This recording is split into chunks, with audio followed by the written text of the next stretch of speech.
BJP office मुख्यमंत्री भजनलाल शर्मा पहुंच चुके हैं। पंचायत निकाय चुनाव को लेकर मंथन यहां पर किया जाएगा। बीजेपी प्रदेश अध्यक्ष मदन राठौड़ भी यहां पर मौजूद है। बीजेपी ऑफिस में सीएम भजनलाल शर्मा पहुंच चुके हैं। प्रदेश अध्यक्ष मदन राठौड़ यहां पर मौजूद हैं और पंचायत निकाय चुनाव को लेकर यहां चर्चा हो रही है, मंथन किया जाएगा। तो पंचायत और निकाय चुनाव को लेकर रणनीति आज बनाई जाएगी। तो महत्वपूर्ण बैठक आज बीजेपी ऑफिस में। तो मुख्यमंत्री भजनलाल शर्मा भाजपा प्रदेश कार्यालय पहुंच चुके हैं। भाजपा मुख्यालय में संगठनात्मक पंचायत निकाय चुनाव को लेकर आज चर्चा रखी गई है। मुख्यमंत्री भजनलाल शर्मा इसमें पहुंच गए हैं और भाजपा प्रदेश अध्यक्ष मदन राठौड़ की अध्यक्षता में आज ये बैठक होगी। और ज्यादा जानकारी के लिए पॉलिटिकल एडिटर लाल सिंह फौजदार बीजेपी मुख्यालय से लाइव जुड़ चुके हैं, उनका रुख करेंगे। लाल सिंह, मुख्यमंत्री भजनलाल शर्मा बीजेपी ऑफिस पहुंच चुके हैं और आज बड़ी महत्वपूर्ण बैठक होने वाली है। इस बैठक में पंचायत निकाय चुनाव को लेकर चर्चा की जाएगी, रणनीति बनाई जाएगी। क्या कुछ जानकारी है लाल सिंह?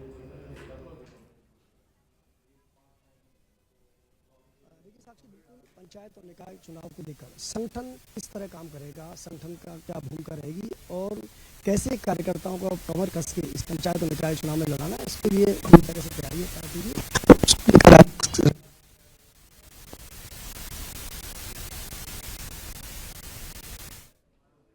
मौजूद है और चतुर्वेदी से मौजूद है, घनश्याम तिवारी से मौजूद है, तमाम पार्टी के पदाधिकारी इसमें मौजूद है। इसलिए कि जो निकाय चुनाव और पंचायत चुनाव होने वाले हैं तो सत्तारूढ़ पार्टी है, ऐसे में कई बार ये कहा जाता है, रिक्वेस्ट है उसके रिक्वेस्ट पे देखा जाता है। लगातार विपक्ष इस तरह के हमले बोल रहा है कि सरकार की स्थिति कमजोर है, पंचायतों में कमजोर स्थिति है, लिहाजा सरकार चुनाव नहीं करा रही है।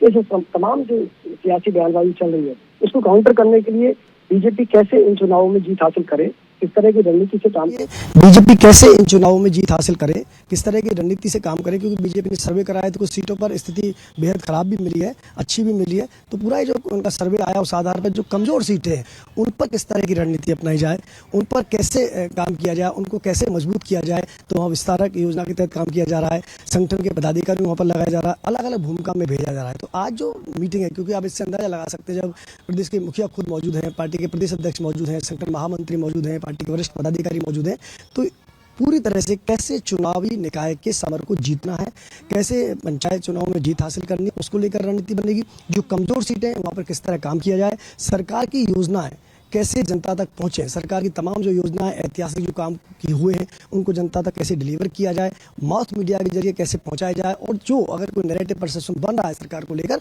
तो उसको दूर कैसे किया जाए, इसके लिए अब कार्यकर्ताओं को तैयार किया जाएगा। चूंकि पार्टी बीजेपी का एक कैडर है और बीजेपी संगठनात्मक पार्टी मानी जाती है, तो संगठन को पहले मोटिवेट करके संगठन के कार्यकर्ताओं को मैदान में भेजने के बाद पार्टी आगे की रणनीति बनाती है। क्योंकि आज तमाम चुनावों को आप देखेंगे तो बीजेपी संगठन बेस के आधार पर बढ़ती है, संगठन रणनीति बनाता है चुनावों को लेकर। अब चाहे वो सरकार की योजनाओं को पहुंचाने की बात हो, कमजोर सीटों पर अलग से काम करने की बात हो, विस्तारक योजना की बात हो, तो पन्ना प्रमुख से लेकर जिला प्रमुख तक को कैसे एक्टिवेट किया जाए, जिला अध्यक्ष और पन्ना प्रमुख को कैसे एक्टिवेट किया जाए, कैसे अलग अलग सीटों पर काम किया जाए, विधायकों को इससे कैसे जोड़ा जाए, मंत्री के कामकाज को इससे कैसे जोड़ा जाए। तो तमाम हर पहलू पर माइनॉरिटी इसमें चर्चा होगी, गंभीरता से डिस्कस होगा और इसके बाद एक रणनीति के तहत तैयारी की जाएगी।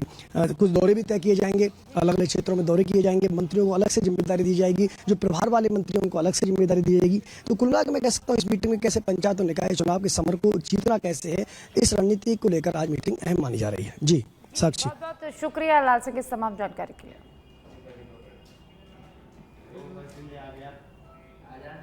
जयपुर से खबर है, सीएस वी श्रीनिवास ने स्वास्थ्य भवन में बैठक ली है। मुख्यमंत्री के निर्देश पर मुख्य सचिव ने कामकाज की समीक्षा की है। गर्भवती महिलाओं की स्वास्थ्य सेवाओं को लेकर इस बैठक में चर्चा की गई है। इस दौरान जिलों में तैनात अधिकारियों से भी सीएस ने बात की है। बैठक में पीएचएस गायत्री राठौड़, मिशन निदेशक एनएचएम जोगाराम, ड्रग आयुक्त डॉक्टर टी शुभ मंगला, चिकित्सा शिक्षा आयुक्त बीएल गोयल भी मौजूद रहे। तो देखिए, मुख्य सचिव वी श्रीनिवास ने महत्वपूर्ण बैठक ली है। मुख्यमंत्री के निर्देश के बाद ये महत्वपूर्ण बैठक ली है। स्वास्थ्य भवन में महत्वपूर्ण बैठक ली गई है। तमाम अधिकारी इस बैठक में मौजूद रहे। मुख्य सचिव ने कामकाज की समीक्षा की है। गर्भवती महिलाओं की स्वास्थ्य सेवाओं को लेकर इस बैठक में महत्वपूर्ण चर्चा की गई है। जयपुर से खबर है, जहां मुख्य सचिव वी श्रीनिवास ने स्वास्थ्य भवन में बैठक ली है। मुख्यमंत्री के निर्देश पर मुख्य सचिव ने कामकाज की समीक्षा की है। तो काफी महत्वपूर्ण ये बैठक रही। इस बैठक में गर्भवती महिलाओं के स्वास्थ्य सेवाओं को लेकर चर्चा की है और इस बैठक में स्वास्थ्य विभाग के तमाम अधिकारी मौजूद रहे, जिनके साथ मुख्य सचिव वी श्रीनिवास ने समीक्षा बैठक की है।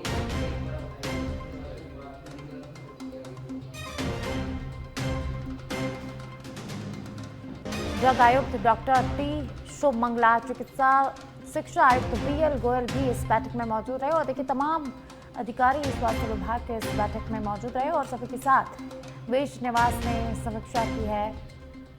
स्वास्थ्य सेवाओं को लेकर बातचीत की गई है, कई मुद्दों को लेकर इस बैठक में चर्चा हुई है और गर्भवती महिलाओं के स्वास्थ्य सेवाओं को लेकर भी इस बैठक में महत्वपूर्ण चर्चा की गई है।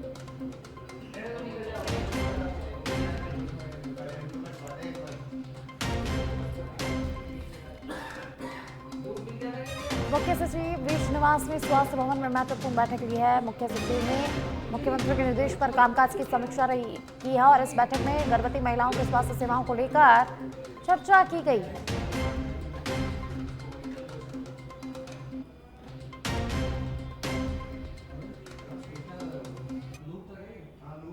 और अब बांसवाड़ा से बड़ी खबर है, जहां नगर परिषद में साल 2013 में जारी पट्टों में भारी फर्जीवाड़ा हुआ है। तत्कालीन सभापति राजेश टीलर के कार्यकाल में पट्टे जारी हुए और जंगल जमीन पर करीब 60 पट्टे जारी और पट्टे बनाने के दस्तावेज भी यहां पर नहीं थे, तो चालाकी कर भूखंड के दस्तावेज गायब की कार्रवाई और एफआईआर के आधार पर जारी पट्टे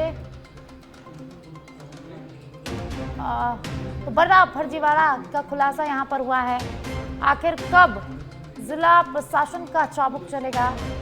कांग्रेस पार्टी के सभापति पार्षद ने बड़ा खेल कर दिया और इससे पहले 20 फर्जी पट्टे और 3 फर्जी हस्ताक्षर का भी मामला सामने आया और अब एक और फर्जी पट्टों का मामला सामने आया है। जंगल जमीन पर 60 फर्जी पट्टे का खुलासा हुआ है। आखिर प्रशासन का कब कार्रवाई करेगा, ये सबसे बड़ा सवाल है।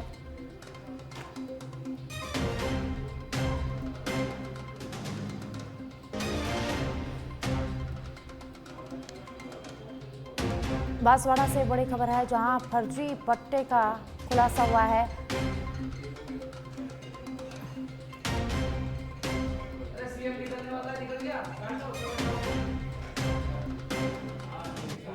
और आपको सीधे बीजेपी मुख्यालय की तस्वीरें दिखा रहे हैं, जहां मुख्यमंत्री भुजनलाल शर्मा बीजेपी मुख्यालय में मंथन कर वापस लौटने की तैयारी में हैं। तो बीजेपी मुख्यालय में महत्वपूर्ण बैठक हुई है। प्रदेशाध्यक्ष मदन राठौड़ की अध्यक्षता में बैठक हुई। तमाम अधिकारी, तमाम मंत्री इस बैठक में मौजूद रहे। उस बैठक में पंचायत निकाय चुनाव को लेकर मंथन किया गया है।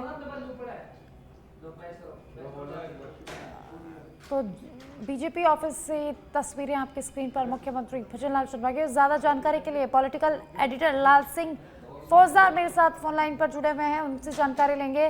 लाल सिंह, पंचायत निकाय चुनाव को लेकर आज बीजेपी मुख्यालय में मंथन हुआ है, क्या कुछ जानकारी इस बैठक में, क्या कुछ महत्वपूर्ण रहा, क्या कुछ चर्चा हुई? देखिए, बिल्कुल ये अहम मीटिंग है साहसी, तो जिसमें निकाय पंचायत चुनाव को लेकर मंथन चिंतन हुआ है, कैसे रहने की अपना इसके कुछ कार्यक्रमों को लेकर भी तैयारी हुई है कि कैसे उसको आगे बढ़ाना, उस रणनीति कैसे आगे उस पर काम करना है। क्योंकि सबसे जो खास बात है वो ये है कि कार्यक्रमों के जरिए पार्टी आने वाले कार्यक्रमों लेकर रूपरेखा बना रही है। उन कार्यक्रमों को किस तरह किया जाए, उन कार्यक्रमों को फायदा कैसे मिले इन चुनावों में, इसका भी मकसद किया जा रहा है। तिरंगा यात्रा को लेकर अभी रूपरेखा तैयार हुई है और संत रविदास की जो यात्रा निकल रही है उसको लेकर चर्चा हुई है। यूथ पर एक विशेष फोकस किया जा रहा है, खासकर जैन जी को लेकर पार्टी अलग से रणनीति बना रही है। ऐसे में ये तमाम जो वर्ग उनको साधने का प्रयास किया जा रहा है। मकसद यही है कि संगठन के कार्यों का अब फायदा चुनावों में मिल सके। हालांकि बीजेपी लगातार कार्यक्रम करती है, लगातार महापुरुषों की जयंती मनाना या अलग अलग संक्रांत कार्यक्रम करना लगातार चलते हैं, लेकिन फिलहाल जो मकसद है वो यही है कि कैसे मैं कुछ नेता भी रूबरू होंगे जो मीटिंग में बैठे, उनसे बात करें। और अभी फिलहाल तस्वीरों में घनश्याम तिवारी निकलते हुए दिखे हैं, उनसे बात करेंगे। तिवारी पहुंचे हैं जी, बहुत बहुत शुक्रिया लाल सिंह इस तमाम जानकारी के लिए। जयपुर पुलिस कमिश्नर सचिन मित्तल जन सुनवाई कर रहे हैं। मुहाना पुलिस थाने में जन सुनवाई का कार्यक्रम रखा गया है। मुहाना, शिप्रापत, मानसरोवर, पत्रकार कॉलोनी और नारायण विहार थाना क्षेत्रों के परिवादियों की जन सुनवाई की जा रही है। Additional commissioner city doctor Ajay Singh, DCP south राष्ट्रीय राज, एडीसीपी जिज्ञासा सहित सर्कल के अधिकारी इस जन सुनवाई में मौजूद। जयपुर पुलिस कमिश्नर सचिन मित्तल जन सुनवाई कर रहे हैं। मुहाना पुलिस थाने में ये जन सुनवाई की जा रही है।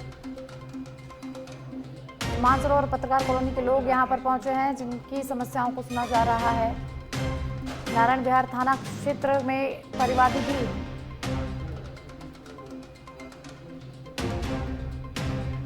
तो मौके पर शिकायतों के त्वरित निस्तारण किया जा रहा है। जयपुर पुलिस कमिश्नर सचिन मित्तल जन सुनवाई कर रहे हैं। इस वक्त की जयपुर से एक खबर बता रहे हैं। मुहाना पुलिस थाने में कमिश्नर सचिन मित्तल जन सुनवाई कर रहे हैं। लोगों की समस्याओं को यहां पर सुना जा रहा है और उनके त्वरित समाधान किए जा रहे हैं। मुहाना थाना क्षेत्र के परिवादियों की समस्या यहां पर सुनी जा रही है। कमिश्नर सचिन मित्तल समस्याएं सुन रहे हैं। शिप्रापत थाना क्षेत्र के मामलों पर भी सुनवाई की जा रही है।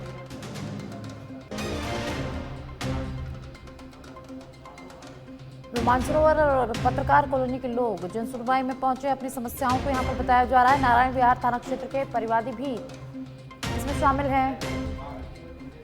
मौके पर शिकायतों के त्वरित निस्तारण किया जा रहा है।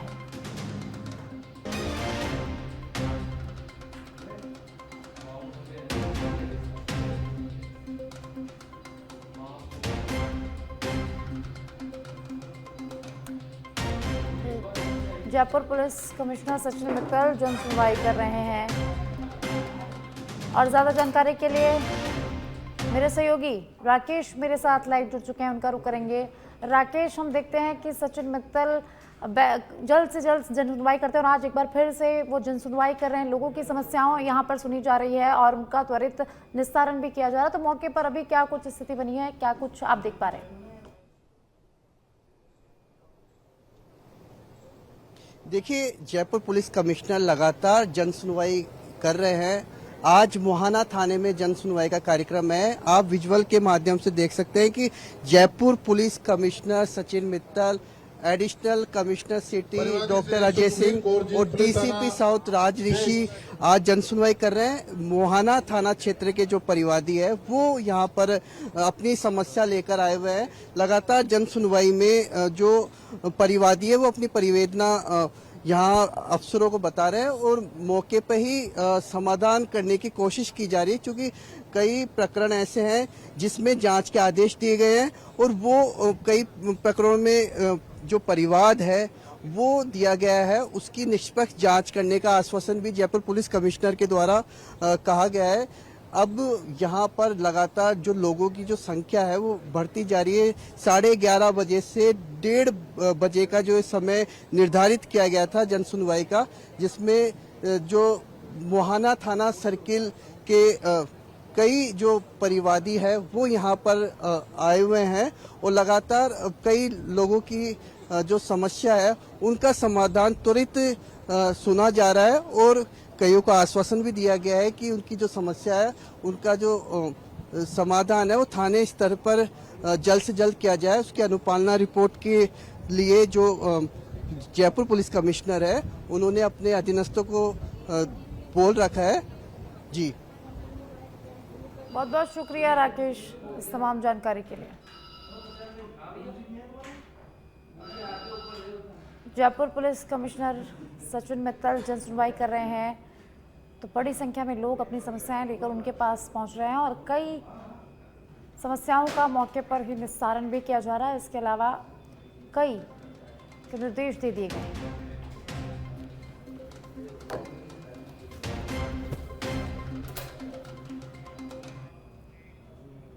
चूरू के सादुलपुर में जवान को शहीद का दर्जा न देने पर प्रदर्शन किया जा रहा है। पार्थिव देह लेने से इनकार कर दिया गया है। आधे घंटे तक का अल्टीमेटम दिया गया है।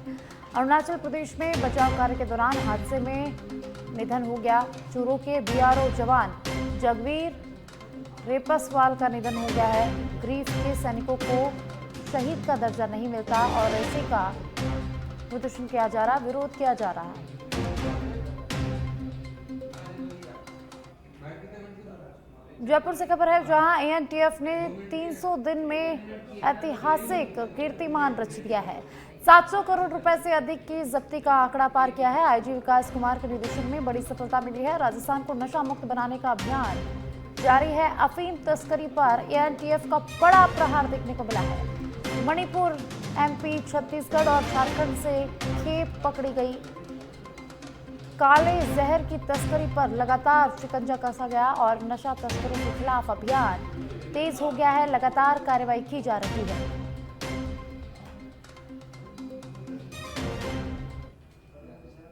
एनटीएफ ने अपने गठन के महज 10 माह में ही 700 करोड़ रुपए से ज्यादा मूल्य के मादक पदार्थों की धरपकड़ और जब्ती का कीर्तिमान रच दिया है, एक इतिहास बना दिया है। मात्र 10 महीने के कार्यकाल में एनटीएफ ने 700 करोड़ से ज्यादा राशि की मादक पदार्थों की धरपकड़ कर ली है। और सिर्फ 10 महीने में अकेले एनटीएफ ने न सिर्फ राजस्थान बल्कि राजस्थान से बाहर कई अन्य राज्यों में जाकर भी 700 करोड़ रुपए से ज्यादा राशि की मादक पदार्थों की जब्ती का एक नया कीर्तिमान, एक नया मील का पत्थर